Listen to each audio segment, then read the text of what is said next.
Poucos fatos da existência humana são tão intrigantes e contraditórios quanto a morte. Ao mesmo tempo em que a única certeza da vida segue como seu maior mistério. Enquanto é fácil de conceituar, é extremamente complexa de determinar seu momento e propósito. Trata-se do destino que todos nós iremos ao encontro, mas uma vez que chega a nossa hora de partir, ninguém é capaz de precisar o que acontece em seu desfecho.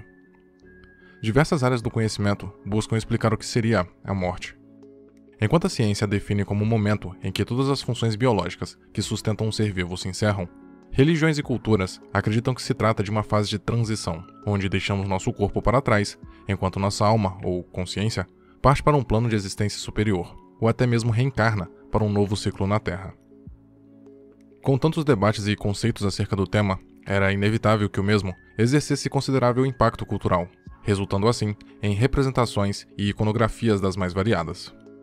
Sem dúvidas, a mais famosa delas se encontra na cultura ocidental, onde temos a morte sendo comumente personificada por uma figura esquelética, vestindo capuz preto e portando uma foice gigante, vagando pela terra em busca das almas de seres vivos, ou de roubar todas as nossas armas e equipamentos, como visto em videogames de plataforma clássicos. Apesar disso, a morte continua sendo uma presença invisível, constante e misteriosa, e nunca temos a certeza de quando iremos ao seu encontro, o que também nos leva a refletir sobre o significado de destino. Estaremos todos fadados a morrer em determinada data e de determinada forma? Ou todos os dias estamos à mercê do acaso, e viver ou morrer é só uma questão de probabilidade? Brincando com tais questionamentos, uma franquia de terror adolescente emergiu no início dos anos 2000, seguindo os moldes popularizados pelo gênero slasher, mas trazendo como novidade um antagonista ainda mais ameaçador que um Jason Voorhees, Michael Myers ou Freddy Krueger. Trata-se da própria morte, na saga de filmes Final Destination, conhecida em nosso país como Premonição. Com seu conceito original sendo de um roteiro para a série de TV Arquivo X, o enredo do primeiro filme foi desenvolvido por Jeffrey Reddick, que havia lido uma notícia sobre uma mulher que iria fazer uma viagem de férias, porém após os avisos da sua mãe, que disse estar com um mau pressentimento sobre a viagem, resolveu mudar a data do voo, e posteriormente descobriu que o avião que iria viajar antes sofreu um acidente e caiu, matando todos a bordo. O potencial do roteiro foi percebido pelos executivos da New Line Cinema, que contrataram Reddick juntamente com o roteirista Glenn Morgan e o diretor James Wong, que aqui faria sua estreia em um longa-metragem. No entanto, o conceito adotado para a morte não seria do famoso ceifador sinistro, mas sim uma ameaça invisível, onipresente e implacável. Lançado em março de 2000, o filme foi um grande sucesso de bilheterias, arrecadando quase 5 vezes o valor de seu orçamento e dando origem a uma das franquias de maior sucesso no cinema do horror, rendendo 4 sequências, histórias em quadrinhos e livros, além de uma receita total de mais de 60 milhões de dólares. Como era de se esperar, o grande destaque em todos os filmes é a representação da morte, que aqui não se trata apenas de um fenômeno natural e inevitável, mas de uma verdadeira força manipuladora e até mesmo sádica. Ou seja, a morte não só controla o destino de suas vítimas, como também irá persegui-las incansavelmente, caso estes consigam burlar os seus planos, até que ele cumpra o seu destino. Ainda sobre o primeiro episódio da franquia, a trama se desenrola durante uma viagem de avião, onde um grupo de jovens parte em uma excursão escolar para Paris, no fatídico voo 180. Porém, uma vez dentro do avião, um dos alunos, o jovem Alex Browning, tem uma premonição, vivendo um trágico acidente durante a viagem, que mata todos os tripulantes. Em desespero, Alex avisa a todos o que vai acontecer, mas apenas alguns acreditam nele e decidem ficar, enquanto outros são forçados a permanecer no aeroporto em meio à confusão generalizada.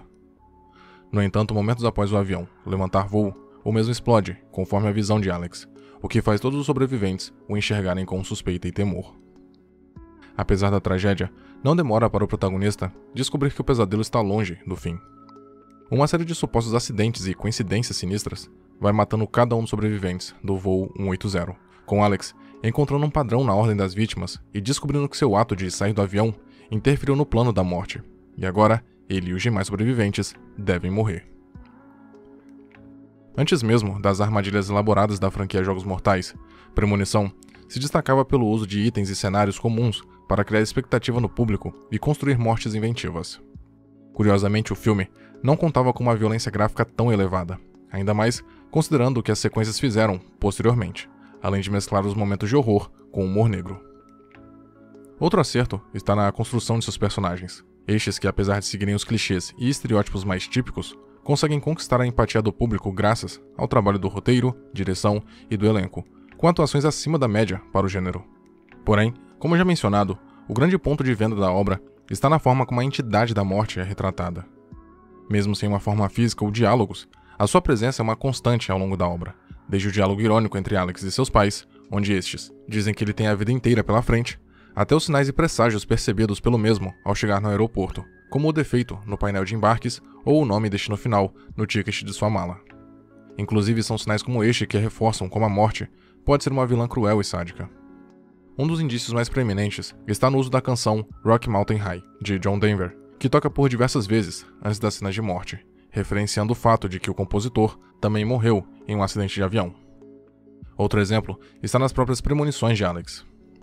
Graças a essa capacidade, o protagonista não só foi capaz de escapar do plano da morte e levar alguns de seus colegas e amigos em segurança, como também consegue notar os sinais deixados pela morte, indicando quando, como e quem será a próxima vítima. Porém, como é dito pelo legista William Bloodworth, na morte não existem acidentes, coincidências, contratempos e nem saídas. Ou seja, por mais que Alex tenha o dom da premonição, nada disso adiantará, pois a morte seguirá seu plano e vai perseguir cada um dos sobreviventes, sem exceções. Não fosse o bastante, não há ambiente em que estejam seguros, com a morte podendo ocorrer em ruas sem movimento, onde um ônibus em alta velocidade aparece repentinamente, ou mesmo dentro de casa, bastando um escorregão em cima de um varal, no banheiro, para resultar em mais vítimas. Após perder seu amigo Todd, sua professora Valerie e o colega Billy, Alex vê como única esperança de sobrevivência burlar o plano da morte, modificando a ordem das vítimas e sempre passando a vez para o próximo, em um ciclo consecutivo. Porém, enquanto repassa a ordem de mortes, de acordo com a posição de cada um deles nas cadeiras do avião, percebe que ele havia trocado de lugar momentos antes de sua premonição, sendo Claire Rivers a próxima vítima. Apesar de alguns contratempos com a agência do FBI e das tentativas insistentes da morte em levar Claire, Alex consegue salvá-la, pegando o cabo de energia que estava deixando-a presa no carro e quase morrendo no processo. 6 meses depois, Alex, Claire e Carter viajam para Paris, comemorando o fato de terem sobrevivido às investidas da morte. Ainda assim, o protagonista continua paranoico, visto que a morte nunca passou sua vez após ele ter salvo Claire. Suas suspeitas se concretizam quando uma série de casualidades fazem um letreiro cair em sua direção, mas Alex é salvo por Carter no último minuto. Com isso, a ordem no plano da morte foi alterada mais uma vez, e Carter entende que é o próximo da lista, momentos antes de ser atingido pelo mesmo letreiro. Considerado por muitos como o melhor capítulo da franquia, Premonição é um filme divertido, despretensioso e que conseguiu mesclar horror, suspense e comédia de maneira eficiente, sendo um dos títulos mais queridos e lembrados da leva de filmes de terror adolescente, que foi popularizado com o lançamento do primeiro Pânico. Ainda que não seja o mais violento da saga, foi o que melhor soube explorar o potencial de sua premissa, desenvolver personagens carismáticos o suficiente para nos importarmos com seus destinos e ainda trazer um elenco juvenil dedicado e cenas de mortes inventivas. E por último, mas não menos importante, o filme conseguiu trazer para as telonas uma personificação da morte até então inédita, deixando de lado a iconografia mais comum da cultura pop e apostando em uma representação mais misteriosa, imprevisível e ainda mais sádica que muitos dos vilões mais famosos do gênero. Como é dito pelo próprio protagonista, não há como impedir a morte, pois isto está fora de seu controle desde o início, assim como do de qualquer outro ser vivo. Se isso já não fosse assustador o bastante, o filme nos mostra como a morte nos leva irremediavelmente ao nosso destino final, e em muitos casos, de maneira mais brutal e sanguinária possível. Nenhum gênero cinematográfico se aproveita mais do potencial lucrativo da produção de sequências quanto o horror. Enquanto sagas como Star Wars, O Senhor dos Anéis e Matrix costumam ter arcos fechados em trilogias e levam anos para ter seus universos revisitados, franquias como Sexta-feira 13, A Hora do Pesadelo, Halloween e Jogos Mortais lançam capítulos novos em uma frequência quase anual. A consequência disso costuma ser um retorno positivo nas bilheterias, rendendo lucros milionários para os grandes estúdios e mais filmes para atender os anseios dos seus fãs. Em contrapartida, a produção sucessiva de continuações, somada aos intervalos curtos de lançamento de um filme para o outro, quase sempre resultam em roteiros ruins, valores de produção questionáveis e nas respectivas franquias, perdendo relevância e se rendendo à infâmia. Tal situação costuma escalonar até o ponto em que o público e crítica perdem a paciência e boa vontade com as novas produções, e a marca que antes era sinônimo de sucesso vai cada vez mais caindo no esquecimento. Apesar desse cenário ser bastante comum, ainda há exceções no mercado, onde vemos continuações que não apenas justificam sua existência, mas até mesmo conseguem apresentar virtudes que as equiparam à qualidade do filme original. Tal fenômeno pode ser presenciado na saga de filmes Premonição, pelo menos levando em conta seu segundo exemplar. Iniciada no ano de 2000 e pegando carona na popularidade dos filmes de horror slasher adolescente dos anos 90, o primeiro longa não teve uma recepção amistosa da crítica especializada, mas o público abraçou a produção, graças principalmente à novidade trazida para a fórmula. Nada de serial killers ou assombrações. O antagonista aqui era a própria morte. Apesar dessas virtudes, a sua sequência não veio de maneira tão imediata. Muito disso se deve ao fato de que boa parte dos realizadores e da equipe original estava ocupada em outros projetos, o que resultou não só na demora de seu lançamento, mas em mudanças consideráveis na trama e no elenco. Do filme original, apenas a atriz Ali Larter retoma seu papel como Claire Rivers, enquanto o protagonista do anterior não retornou, assim como o diretor James Wong e os roteiristas Jeffrey Riddick e Glenn Morgan. Ao invés disso, a história do filme foi desenvolvida pela dupla J. McKee-Gruber e Eric Brass, a mesma que um ano depois seria responsável pelo hit Efeito Borboleta. Já a direção ficou a cargo de David A. Ellis, conhecido por participar de grandes blockbusters como Harry Potter e a Pedra Filosofal e Matrix Reloaded. Tantos nomes novos, certamente, causaram receio no público, que ainda precisou aguardar 3 anos para o lançamento da sequência. Chegando aos cinemas em janeiro de 2003, o segundo filme teve um lucro inferior ao original e, por consequência, se tornou o capítulo com o menor faturamento de toda a saga até então. Mas, diante do resultado apresentado em tela, esse desempenho inferior foi justificável, ou Premonição 2 é mais um caso de filme subestimado. Um ano após a explosão do voo 180, a jovem Kimberly Corman está pegando a autoestrada juntamente com seus amigos Shaina, Dano e Frank para passar as férias de verão na Flórida. Porém, enquanto atravessavam a Rota 23, Kimberly é vítima de um grave acidente de trânsito, causado por um caminhão carregando toras de madeira que se desprendem, matando todos de maneira brutal. Prestes a ser a próxima vítima, Kimberly retorna momentos antes de atravessar o cruzamento e percebe que tudo aquilo foi uma premonição. Desesperada, ela fecha a passagem para os demais veículos, na tentativa de impedir a tragédia, e apesar de desacreditada, não demora para o fatídico acidente com o caminhão ocorrer. Mas graças a ela, as vítimas originais foram poupadas. Como era de se esperar, não demora para a morte retomar seus planos e ir atrás de cada um dos sobreviventes, começando por Evan Lewis, que após escapar de diversos acidentes domésticos, é morto por uma escada de emergência que perfura seu olho. Notando semelhanças entre a sua premonição e os eventos ocorridos após o voo 180, Kimberly vai atrás da única sobrevivente do ocorrido, Claire Rivers, e convoca os demais sobreviventes do acidente na Rota 23 na tentativa de impedir as maquinações da morte. Segundo as intenções originais do diretor, Premonição 2 seria uma expansão ao que foi bem sucedido no filme anterior, mas com qualidades o suficiente para se tornar um título que funcionasse sozinho. A primeira questão a ser melhor explorada foi justamente o papel da morte, que continua como uma entidade invisível e sem qualquer linha de diálogo, mas impondo ainda mais presença e sadismo em seus atos. Isso nos leva ao primeiro ponto que torna essa sequência mais substancial: as cenas de morte.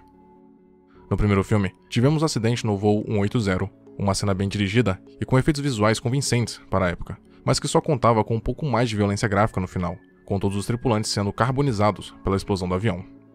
Aqui, a cena na estrada consegue ser ainda mais impactante, envolvendo explosões, capotamentos, carbonização de corpos, mutilações e litros de sangue, algo que se estende para as demais mortes. Falando nisso, tal como no filme anterior, as cenas em que os personagens vão sendo mortos seguem o conceito das chamadas máquinas de Rube Goldberg, um engenheiro e cartunista americano que ficou conhecido por criar máquinas extremamente complexas para realizarem tarefas simples e banais. Tal conceito é conhecido principalmente em desenhos animados, como o Tom e Jerry e Pica-Pau, onde vemos um personagem criar uma armadilha extremamente complexa para pegar seu alvo, mas em prol do humor, onde comumente o próprio criador se torna sua vítima. O primeiro filme da saga utilizou dessa fórmula, como vemos na morte da professora Valerie, mas sua sequência foi ainda mais além. O maior exemplo disso está na morte de Ivan em seu apartamento. Inicialmente, um dos ímãs de geladeira se desprende e cai na comida japonesa, que o personagem inadvertidamente leva para o fogão elétrico, causando um curto que inicia um incêndio. Em seguida, Ivan acaba deixando cair o anel de diamante no ralo da pia, e na tentativa de pegá-lo, fica com a mão presa, enquanto a frigideira assando nuggets começa a pegar fogo. Mesmo soltando sua mão, Ivan não consegue evitar um incêndio e, por pouco, escapa da explosão através da escada de emergência, só para escorregar no macarrão que havia tirado pela janela momentos antes e ter seu olho perfurado pela dita cuja. Um detalhe curioso da cena está no momento em que o imã de geladeira se solta, com os outros formando a palavra eye, que significa olho em inglês, reforçando que todo o plano da morte envolvia levar o personagem a achar que havia escapado, quando na verdade sua morte envolvia outros meios. Acerca dos personagens, eles continuam seguindo os arquétipos mais típicos do gênero, mas aqui há uma maior variedade de tipos, não se resumindo apenas a adolescentes colegiais, como no anterior. Além disso, a protagonista Kimberly é uma personagem feminina que equilibra fragilidade e determinação de maneira convincente, contando com a boa atuação de sua intérprete, e com o elenco no geral apresentando performances acima da média. Outro ponto a ser ressaltado está na imprevisibilidade das mortes. Fugindo de clichês recorrentes, como o fato de as primeiras vítimas serem um casal fazendo sexo, aqui todos estão sujeitos a uma morte brutal, independentemente de sua personalidade ou do seu apego com o público, o que é ressaltado pela morte repentina de Claire. Mas o que de fato faz essa sequência ser um filme considerado subestimado está, por incrível que pareça, em seu roteiro. A premissa não é nada original, não há grandes surpresas e a construção dos personagens se resume ao trio protagonista, formado por Kimberly, Claire e o xerife Thomas. No entanto, o filme expande a mitologia que circunda a morte e faz conexões pertinentes com os eventos do filme anterior. Em determinado momento na estrada, os sobreviventes começam a discutir sobre como escapar de seu destino, e percebem que já haviam feito isso antes. Ao destrincharem melhor os detalhes, cada um dos personagens percebe que todas as coincidências que pouparam suas vidas estavam atreladas ao voo 180, e seus sobreviventes, como Cat, que estava no mesmo ônibus que matou Terry ou Eugene, que foi transferido para outra escola para substituir a professora Valerie, morta 2 dias antes. Por essas razões, Premonição 2 pode ser considerado um filme subestimado, sendo detentor de qualidades que, se não o tornam equiparável ao filme original, ainda fazem dessa sequência uma adição bem-vinda para a franquia. Alguns dos maiores cacuetes do cinema do horror ainda se fazem presentes aqui, como coadjuvantes sem grande desenvolvimento, furos de lógica e facilitações de enredo, mas a obra compensa essas falhas ao expandir as ideias apresentadas no filme anterior, além de tornar a morte uma entidade ainda mais ameaçadora. Infelizmente, tais características não foram suficientes para tornar o filme memorável, ou mesmo um sucesso comercial tão expressivo quanto foi o anterior, ou mesmo suas sequências. Ainda assim, Premonição 2 conseguiu bons números no mercado de home video. Indicações em prêmios, como o Saturn Award e a cena na Rota 23, figuram em listas das melhores cenas de acidentes de carro já produzidas no cinema. Tal como outras franquias antes e após ela, Premonição foi caindo no desagrado popular ao longo de suas sequências, até recuperar parte de seu prestígio com o 5º capítulo, que traçou conexões inesperadas e pertinentes com o filme original. Porém, anos antes disso, Premonição 2 já havia realizado tal proeza. Trilogias possuem uma estrutura bastante favorável para a narrativa de uma história, visto que cada uma de suas partes pode ser moldada conforme um padrão bem específico: começo, meio e fim. Se as compararmos com a estrutura de uma redação típica, vemos que a primeira parte serve como uma introdução, onde os personagens são apresentados, juntamente com o universo do qual eles fazem parte, e a premissa base que compõe toda a história. A segunda parte seria o desenvolvimento, onde uma vez que todo o argumento da trama foi narrado, chega a hora de levar os personagens e seus dilemas um passo adiante, impondo novos e maiores desafios, e preparando o terreno para o clímax. Por fim, temos na terceira parte sua conclusão, o fechamento de tudo, onde as pontas soltas são amarradas, a trama chega ao seu ápice dramático e emocional, e a jornada dos personagens, enfim, se encerra, seja de maneira feliz ou trágica. Enquanto trilogias como O De Volta para o Futuro, O Cavaleiro das Trevas e Matrix utilizaram desse formato sequencial para contar uma história grandiosa, mas dividida em partes, outras sagas como Indiana Jones e boa parte das franquias clássicas de terror costumam tornar cada capítulo como uma obra independente, com estas podendo fazer menções e conexões com eventos passados, mas com cada filme funcionando de maneira individual. Independente de qual seja a escolha criativa adotada por seus realizadores, um fenômeno costuma ser quase unânime. A parte 3 tende a ser a pior em uma trilogia. Com a popularidade dos universos cinematográficos e da busca pelos lucros obtidos com sequências de um filme de sucesso, pouquíssimas trilogias seguiram como tal.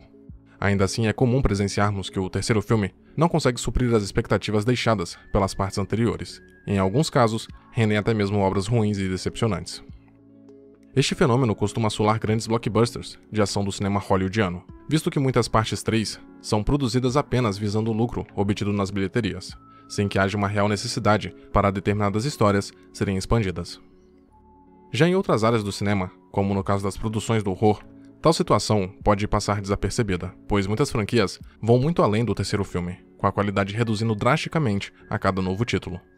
Algo assim aconteceu com a franquia Premonição, que após 2 bons filmes, trouxe um terceiro capítulo que, novamente, decidiu por uma trama que funcionasse independentemente das anteriores, apenas reaproveitando suas ideias principais. Chamado apenas de Premonição 3, o filme contou com o retorno do diretor James Wong e do roteirista Glenn Morgan, mas a ambientação da história deixa os céus e as estradas e parte para os parques de diversão. Baseado no trágico incidente na montanha russa Big Thunder Mountain, onde 10 pessoas ficaram feridas e um homem morreu devido a uma falha mecânica, a história segue Wendy Christensen, uma aluna de ensino médio prestes a se formar, que está em um parque de diversões juntamente com seu namorado Jason e seus amigos, Carrie e Kevin. Enquanto tirava algumas fotos para a formatura, Wendy é convencida pelo grupo a ir na montanha russa, apesar de seus receios. No entanto, Wendy tem uma premonição envolvendo seus amigos e todos que embarcaram na montanha russa, com uma aparente falha mecânica, ocasionando a morte brutal de todos eles. Em pânico, ela tenta convencê-los de que o acidente vai ocorrer, e graças à sua intervenção, ela consegue salvar algumas pessoas, mas as demais, incluindo seu namorado, acabam sendo vítimas do trágico acidente.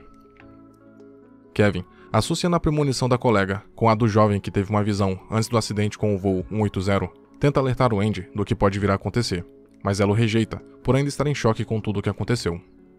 Porém, quando duas de suas colegas, também sobreviventes do incidente na montanha-russa, morrem misteriosamente em um salão de bronzeamento, Wendy nota um padrão na ordem das mortes. Wendy e Kevin se unem para impedir os planos da morte, interpretando os sinais nas fotos para salvarem seus amigos, antes que seja tarde demais. A única esperança deles se baseia em salvar a vida da vítima atual, fazendo assim com que a sua vez passe para a próxima, até que o ciclo seja encerrado. Mas quando se trata da morte, existem saídas? Como é perceptível, Premonição 3 segue exatamente a mesma estrutura dos filmes anteriores. Um protagonista jovem e colegial que presencia um incidente fatal momentos antes dele acontecer, salva algumas das vítimas e atrapalha os planos da morte, fazendo com que a própria inicie uma caçada incessante, seguindo a ordem que o óbito das vítimas deveria ter ocorrido originalmente. Além do esqueleto da narrativa a tornar previsível, o filme também sofre do esgotamento de ideias, típicas de terceiros capítulos. A tentativa dos jovens em burlar os planos da morte está presente, deixando de lado o conceito de nova vida do filme anterior e retornando o plano de passar a vez de cada vítima, até chegarem na última. No entanto, suas tentativas novamente se mostram infrutíferas, algo que vai se tornando mais cansativo, principalmente por ser um recurso reutilizado nos filmes anteriores. O encerramento que mostra Wendy, sua irmã Julie e seu amigo Kevin em meio a um acidente envolvendo um metrô até deixa o destino do trio incerto, mas com o freio de emergência sem funcionar, o mais provável é que todos tenham morrido, deixando Kimberly e o xerife Thomas como os únicos que conseguiram vencer a morte na saga. E sobre sua grande antagonista, o terceiro filme segue com a mera sugestão de sua presença, através dos já conhecidos raios e ventos repentinos. Mas aqui, os realizadores puxaram o freio em relação à personalidade sádica da vilã, com as mortes sendo causadas mais por acidentes e tolices cometidas por humanos do que por coincidências ocasionadas por uma força externa. Acerca das tão aguardadas cenas de morte, a sequência inicial, que costuma ser o ápice de cada filme, aqui é bem inferior aos antecessores, tanto pela violência gráfica reduzida, quanto pelo excesso de efeitos visuais por computação gráfica, que não passaram pelo teste do tempo.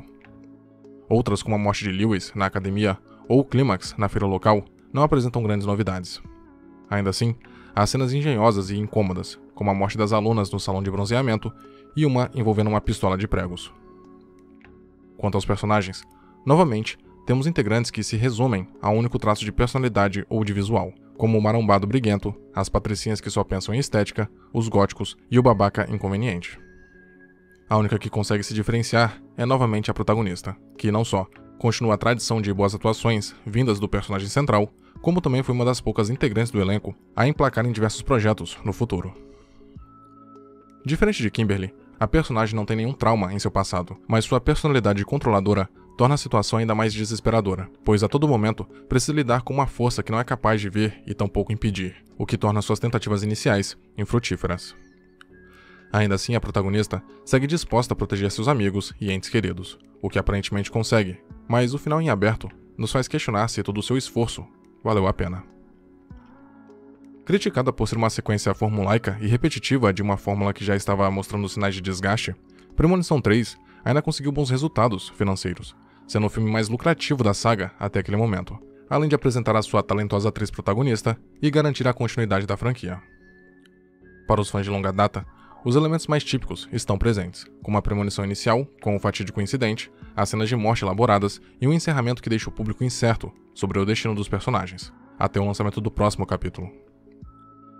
Como uma adição à franquia, o terceiro filme apenas reitera em cima de seus elementos já enraizados e traz pouquíssimas novidades, além de uma execução inferior e prejudicada pelo excessivo CGI, ao contrário do uso de efeitos práticos que tornam os dois primeiros filmes ainda recomendáveis hoje em dia. Já como uma produção independente, essa que seria a intenção original do diretor, se trata de um filme de terror convencional, que se rende aos clichês e fórmulas usadas à exaustão em obras anteriores e que quase não se sobressai em aspecto algum, sendo um título indicado apenas para os fãs que desejam mais material de sua franquia de filmes favorita.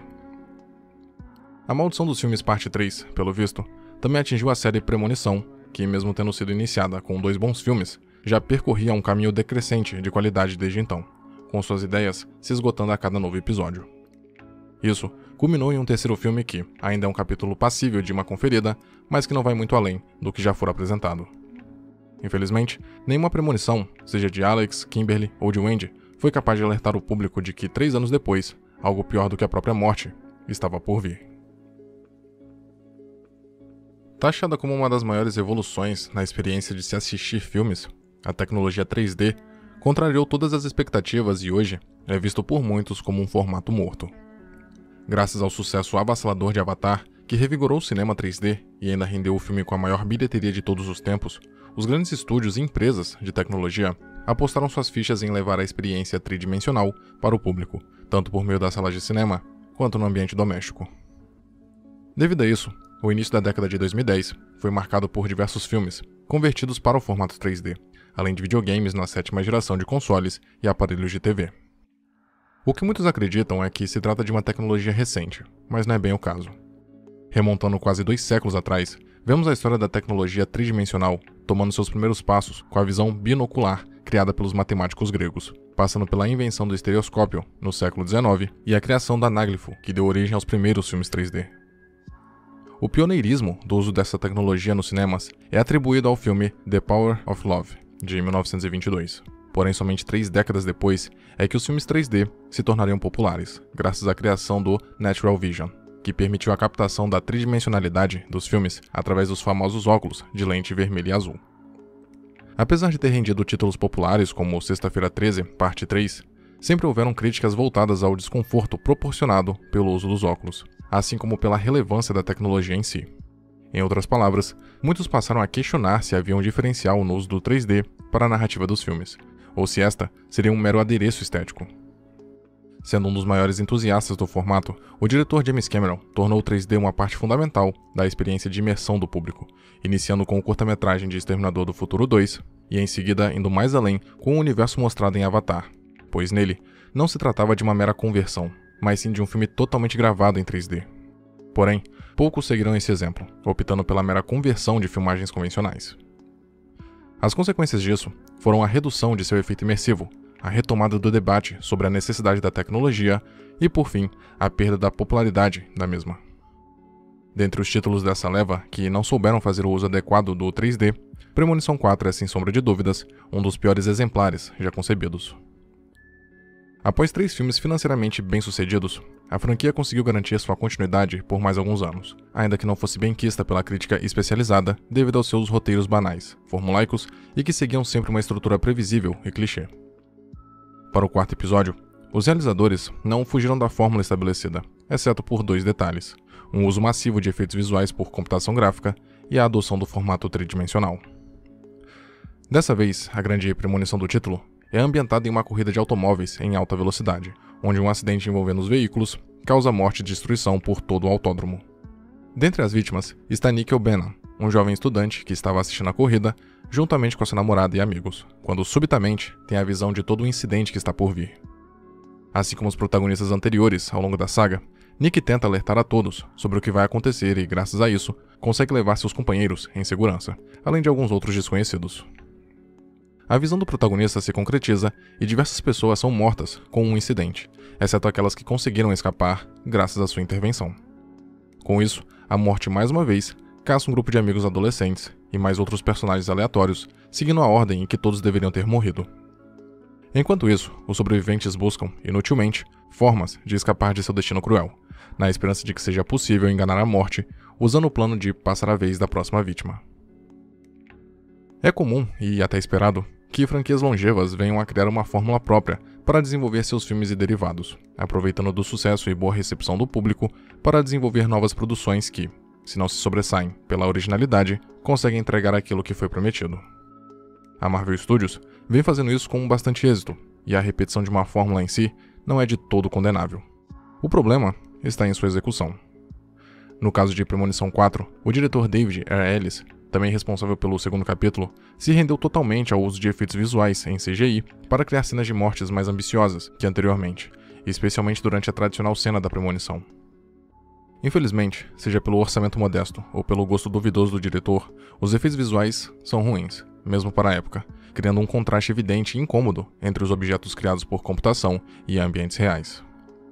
A título de comparação, a sequência da Rota 23 no segundo filme permanece bem feita e chocante até os dias de hoje, graças ao uso maior de efeitos práticos, enquanto que 6 anos depois, temos um filme da saga onde pedaços de concreto caindo em cima de pessoas é motivo de chacota. É fato que a saga Premonição sempre foi conhecida por mesclar terror com comédia, principalmente na modalidade de humor negro, mas tal mistura sempre buscou um certo equilíbrio, sem que um gênero prejudicasse o outro, ou o foco no horror fosse comprometido. Entretanto, o quarto episódio não tem êxito nesse sentido, sendo involuntariamente cômico em momentos inadequados e com as cenas de morte sendo motivo de vergonha alheia. Isso nos leva à já comentada utilização da tecnologia em 3D. Ao invés de um uso eficiente e bem dosado para elevar o impacto do público diante das cenas mais gráficas, temos momentos tolos e gratuitos, criados apenas para tentar causar uma reação no espectador, como este se encostar na cadeira quando um personagem é atravessado por um cano de ferro, ou é jogado em direção a uma grade e tem suas costas mutiladas. Inclusive, essa combinação de CGI e 3D acabou estragando um dos elementos mais intrigantes de filmes anteriores, os sinais deixados pela morte. No primeiro filme, Alex tentava desvendar quais seriam as vítimas e a forma que elas morreriam por meio de recortes de revistas ou vislumbres repentinos. Kimberly não só tinha imagens visuais, como até mesmo conseguia sentir a mesma agonia da próxima vítima. E o Andy tinha suas fotos para encontrar pistas que pudessem ajudá-la a salvar seus amigos. No quarto filme, vemos imagens aleatórias de objetos e situações criadas através de CGI, este que carecia de maior polimento, resultando em imagens piores do que os gráficos de um jogo de PlayStation 2. Nesses momentos é que o 3D também se mostra mais gratuito, com cenas envolvendo uma tesoura vindo na direção do público ou uma ferradura girando aleatoriamente. Como se pode notar, o aspecto técnico do quarto capítulo é um de seus maiores tropeços, com as realizações utilizando a tecnologia em moda na época para tentar obter popularidade e altos números de bilheteria, mas que resultaram em um filme que já nasceu envelhecido e visualmente pior do que suas contrapartes de 3, 6 e 9 anos atrás. Quanto à sua substância, as coisas se tornam ainda piores. Se já não fosse o bastante a trama seguir o exato esqueleto dos filmes anteriores, sem tirar e nem pôr, os personagens são dos mais esquecíveis e clichês, principalmente em seu quarteto principal, composto por jovens musculosos, sem qualquer sinal de falha em seus rostos e sempre perfeitamente maquiados e penteados. Quanto às suas personalidades, não há qualquer preocupação em desenvolvimento de seus arcos dramáticos, com alguns deles sendo extremamente caricatos, como o neonazista, que se torna a primeira vítima, ou o amigo marombado, misógino e bully. Nem mesmo o protagonista, que em filmes anteriores da saga conseguia se sobressair, foge do convencional ao gênero, não criando qualquer vínculo com o público. E mesmo a morte se tornou banal após tantos filmes. Aliás, é provável que o espectador, a essa altura do campeonato, comece a se questionar acerca da forma como a tão temida morte age em seus tão elaborados planos, suscitando perguntas como: se a morte é uma entidade onipresente, por que ela se dá o trabalho de criar mortes tão elaboradas? Por que não ser mais objetiva, como por exemplo juntando todos eles em um único local e criando uma situação em que todos morressem de uma vez? A resposta mais óbvia seria de que sem essas conveniências, não teríamos um filme. Tal resposta só demonstra a péssima qualidade do roteiro, que ainda insulta a inteligência do espectador com a cena final, nos fazendo acreditar que a morte tinha feito todas aquelas armadilhas sádicas só para que o trio principal chegasse até um local específico e fossem todos mortos por um caminhão desgovernado. Diante de tamanhas falhas, tanto de conceito quanto de execução, Premonição 4 se tornou o ponto mais baixo de qualidade da saga. Mesmo assim, conseguiu ser o capítulo mais rentável, graças principalmente à crescente popularidade dos filmes em 3D na época. No entanto, com a tecnologia já entrando em desuso, Títulos como esse se tornam ainda mais obsoletos, não sendo recomendável nem para fãs da franquia, nem para fanáticos do gênero em geral. Os 3 primeiros filmes não eram exatamente obras-primas do horror, mas mesmo assim, conseguiram apresentar qualidades suficientes para despertar interesse, como o conceito original de antagonista no primeiro, as conexões de trama do segundo ou o trabalho de elenco no terceiro. Quanto ao 4º filme, nenhuma dessas qualidades pode ser encontrada e seu foco em tecnologias novas, e não em trama ou construção de atmosfera, o impediram de atingir a meta mais basilar de qualquer filme de terror: causar medo. Como percebido, Premonição 4 foi um filme falho em praticamente todos os sentidos. Como parte da franquia, se trata de um capítulo dispensável, afrontoso e desprovido de qualidades básicas de um bom filme, como roteiro, direção e elenco. Como um filme de horror independente, é igualmente falho, visto que fracassa no seu objetivo de entreter o público através do medo, e ainda é vítima de efeitos visuais canhestros e uso gratuito da tecnologia 3D. Mesmo assim, se mostrou o capítulo com o maior número nas bilheterias, arrecadando quase 190 milhões de dólares, para um orçamento de 40.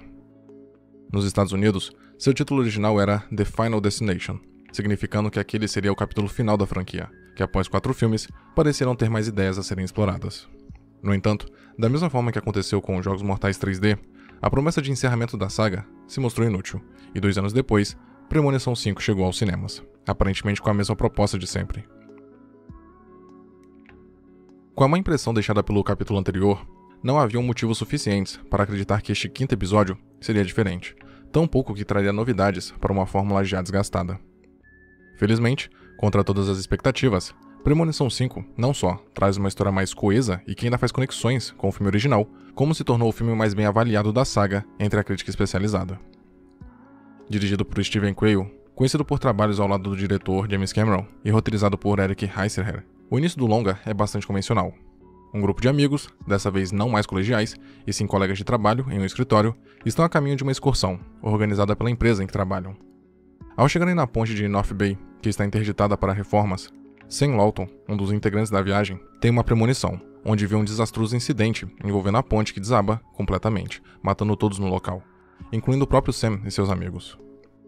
Sem entender o motivo da visão, mas temendo que ela de fato possa se concretizar, Sam alerta a todos para que saiam do ônibus, levando junto sua ex-namorada Molly, seus amigos Nathan, Peter e sua namorada Candice, além de seu chefe Dennis e colegas, Olivia e Isaac.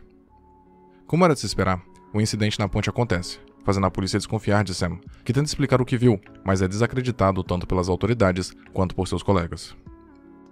Mesmo tentando retomar sua vida e reatar seu relacionamento com Molly, Sam começa a suspeitar que algo macabro está acontecendo, após Candice, poucos dias depois do desabamento da ponte, morrer em um acidente bizarro durante um treino de ginástica. Em seguida, Isaac tem sua cabeça esmagada por uma estátua de Buda em um spa de massagem.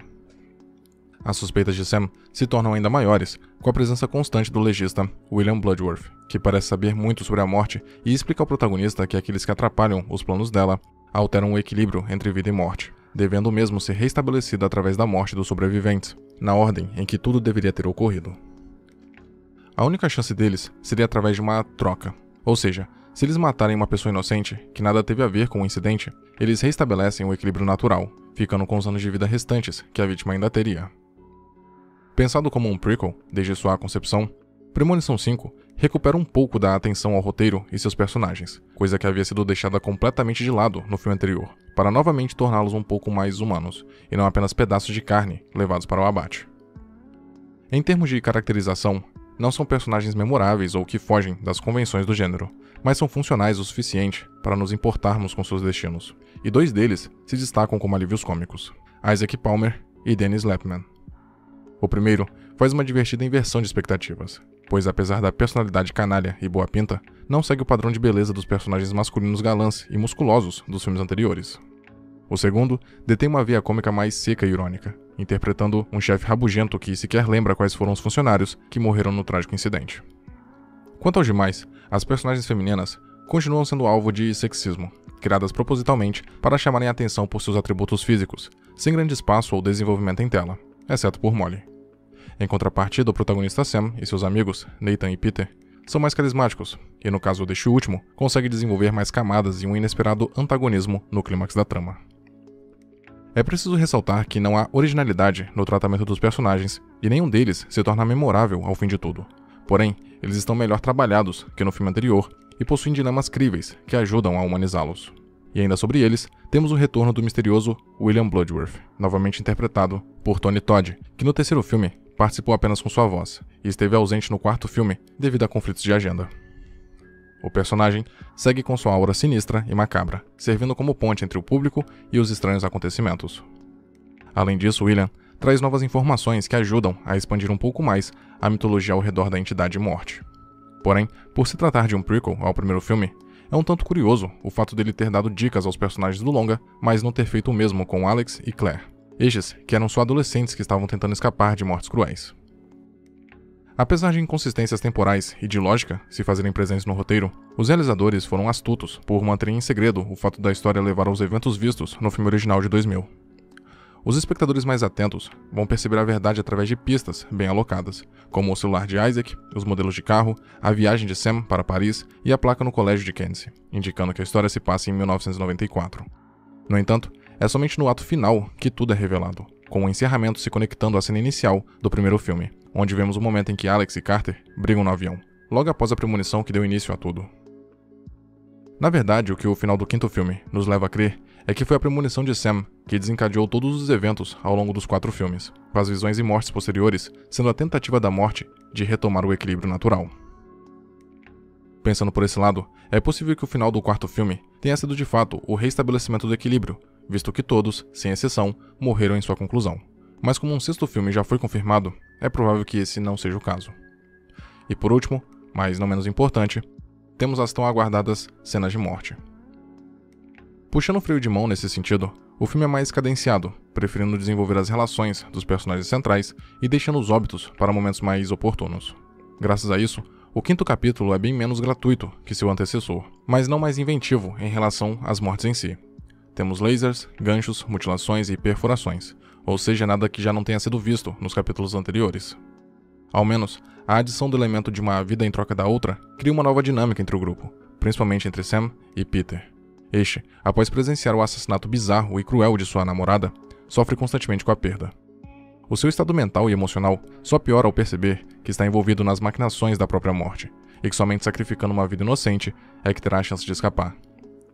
Isso faz com que o personagem até cogite matar uma pessoa, mas revela aos seus amigos que hesitou no último momento. Porém, o mesmo volta suas atenções para Molly, pois, de acordo com a premonição de Sam, ela foi a única que não foi vítima do incidente na ponte. Peter, que até então não entendia o motivo dela ser a única pessoa a ser poupada, decide matá-la, obtendo assim os anos de vida que ela ainda teria. Sam então o impede e, juntamente com Molly, conseguem detê-lo, mas não antes dele vir a matar o agente Block, conseguindo assim seus anos de vida.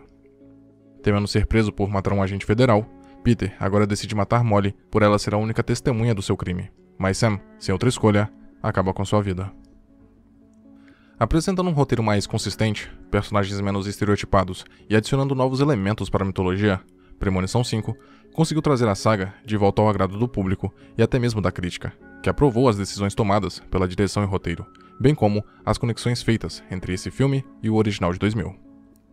O resultado disso foi uma bilheteria de quase 160 milhões de dólares, sendo inferior ao faturamento de seu antecessor, mas fechando um ciclo da franquia de maneira eficiente. Os seus créditos finais, fazendo uma recapitulação de todos os capítulos, seria simbólico para um fechamento digno da saga, mas com a confirmação de um sexto filme em andamento, nos resta torcer para que a jornada da franquia, de agora em diante, seja bem menos trágica do que a de seus personagens.